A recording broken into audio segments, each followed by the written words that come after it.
In other news, amid the escalating trade tensions between the world's two biggest economic powers, China, the world's largest soybean buyer, has put purchases of American supplies on halt.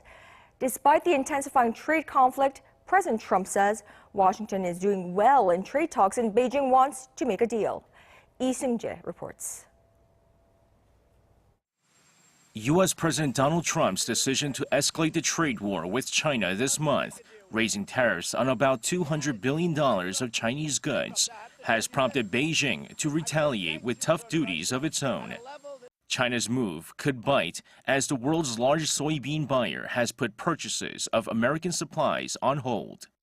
According to sources familiar with the matter, state grain buyers in China haven't made or received any further orders, though previous orders will not be canceled.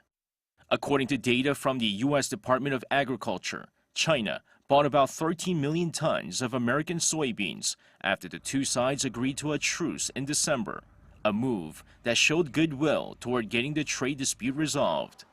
While China pledged to buy an additional 10 million tons, purchases have now ceased. In addition, China has yet to take delivery of about 7 million tons of the product, which it committed to buy in the current marketing year. Despite Beijing's latest retaliation, President Trump says Washington is doing well in trade talks, adding that China wants to strike a deal. I think we're doing very well with China. We'll see what happens.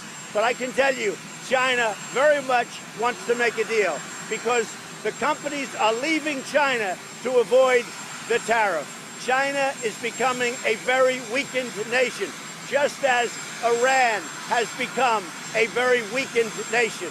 And Iran wants to make a deal also. While it remains to be seen if the two sides will ever strike a deal, U.S. Treasury Secretary Steven Mnuchin says he'll likely travel to Beijing in the near future to continue negotiations. Seung-jae, Arirang News.